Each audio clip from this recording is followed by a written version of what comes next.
So I'm looking at a 1999 Nissan Maxima, and I'm just going through and evaluating things I see that might need to be have some maintenance or some repairs made to make it safe. And so the first thing I'm looking at is this tire here, and I've highlighted the build code here, or the date stamp of the tire, and you can see this is 3114. And so what that means is this tire was made or manufactured in the 31st week of 2014. So this tire has, and it does have good, decent tread, so it may have 2 more years of life left on it. They say you should change the tire after 10 years, regardless of the tread. And so this one's got 2 more years until you hit that point. So front tires are okay on this vehicle, but the back tires are a different story. So the tires on the rear, I could tell before I even found the date code that they were past useful life. They were kind of dry rotted and cracked. They still have decent tread, but if you take a look at the date code, which I highlighted with some chalk so it would show up on the camera, it's 3506, and what that means is this tire was manufactured in the 35th week of 2006. So that makes this tire well past its 10-year lifetime. It should have been replaced in 2016, and now we're in 2021. So this tire is well past it. The 2 tires on the rear, they need to be replaced. They could actually fail at a highway speed. So what I would do is take the tires from the front, move them to the rear, and put 2 new tires on the front. And then 2 years from now, you'll have to do it again.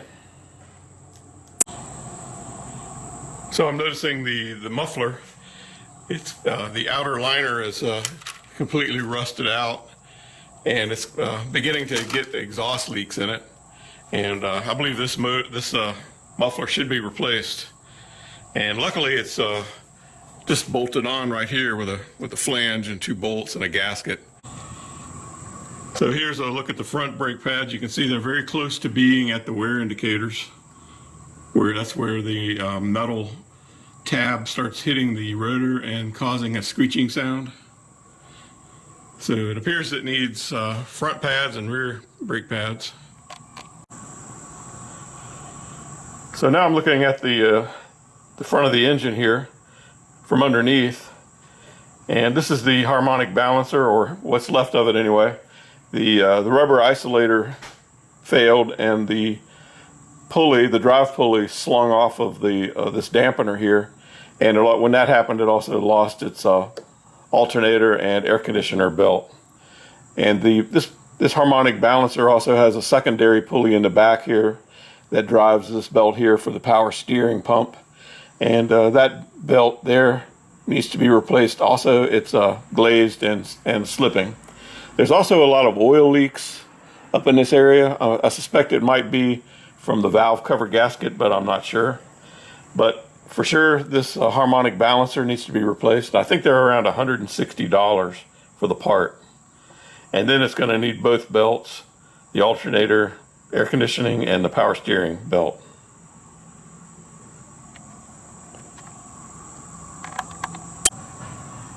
So I can see the outer drive boot is torn and completely opened up. And it's this way on both sides. That was the passenger side. This is the driver's side. But fortunately, the grease is still being retained inside the rubber just by the design of it. So it's allowing dirt and moisture to get into the grease, but so far it hasn't lost grease. You don't see grease being slung into the wheel well like you do on a lot of situations where these boots fail. But these boots, looks like they've been cracked for a long while, and the best thing to do here is replace the entire axle, because the CV joint has been compromised by the exposure to the dirt.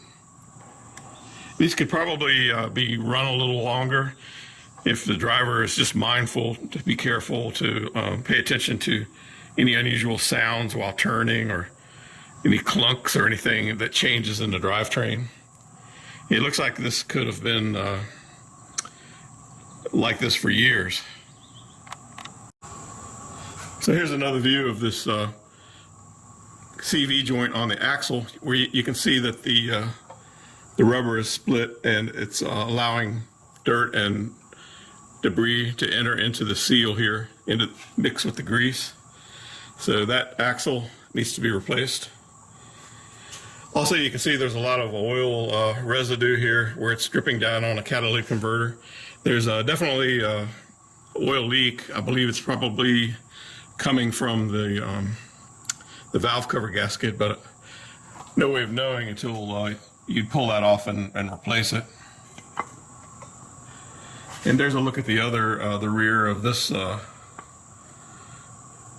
This is the driver's side CV joint there. You can see that. You can see into the back of that one as well. So under the hood, there's a radiator leak coming from the core here. And also, so that radiator would have to be replaced. And also, I would replace these hood struts. I'm holding it open right now with vice grips, but you really want to be able to hold the hood open without doing anything, because you might have some issue with it. And there's also there's a brake light indicator on, but I'm not sure what's going on with that. It's got brake fluid in there. But there seems to be an issue with the brakes.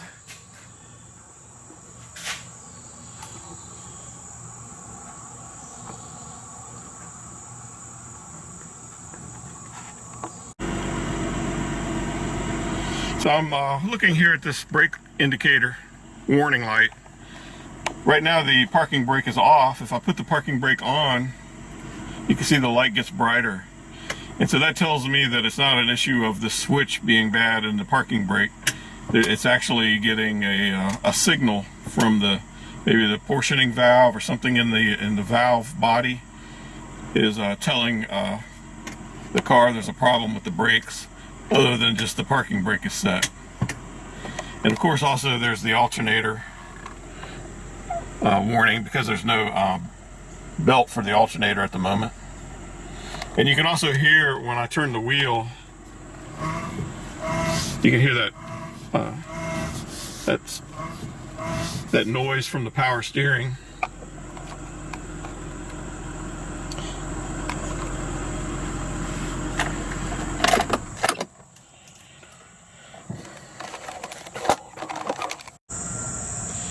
So to recap, I took a look at this car. It's a 99 Nissan Maxima. It's going to need rear tires immediately. The tires on the front are good for maybe 2 more years. They should go to the rear and the new ones be put on the front. It's going to need brake pads on the front and the rear. It's going to need a muffler. Both the drive axles have the CV boots are compromised, and those axles will need to be replaced at some point. There's a brake warning light that is not caused by the parking brake, so there's something going on in the master cylinder or perhaps the portioning valve. Not sure. That would have to get into that and see what's causing that warning light. Of course, it does have the radiator leak. You can see it's just moving it out of the shop. It's already leaked a little bit, and that's a substantial leak. And also, of course, the harmonic balancer is failed, and it's going to need to be replaced with, and both drive belts will have to be replaced. But the main thing that concerns me, the most immediate health hazard, is the oil leak that's dripping down onto the exhaust manifold and burning, and it's causing that burned oil smell that you get into the cabin of the car, and that poses a health risk to burn that and breathe that smell, that burned oil. That could really make you sick if you're exposed to that over time, especially in the confines of a car. And I could smell it just driving it from the shop there, backing it out and putting it here. I could already smell it beginning to burn on the exhaust manifold, and I hadn't really even warmed it up yet. So that would definitely be if I was going to drive this car or give it to someone to drive, I would definitely have to have the oil leak resolved, because you don't want to breathe that smell. And then also these hood struts are weak. I've got it supported with a vice grip there, but you would want to have those where you could open the hood and look at the car, especially a car this old. You're going to be wanting to go under there and check the coolant level and the oil, and you're going to be wanting to look at it more than you would a newer car to keep tabs on it. So those are the things I found, and it's quite a few things wrong. Not a lot of money in parts, but it's a substantial amount of labor to take care of that. Probably the oil leak is going to be the most costly. You'll have to remove the intake manifold to get to the valve covers, and that's as you can see, there's a lot there in the way. And there may be other oil leaks from maybe the cam or the crank seals. Don't really know. It's leaking from, there's oil all over the engine, so it's really hard to say where exactly it's coming from. So that's my assessment of this car, the 99 Nissan Maxima. Very nice car. Someone's going to have to spend a lot of time to make it safe.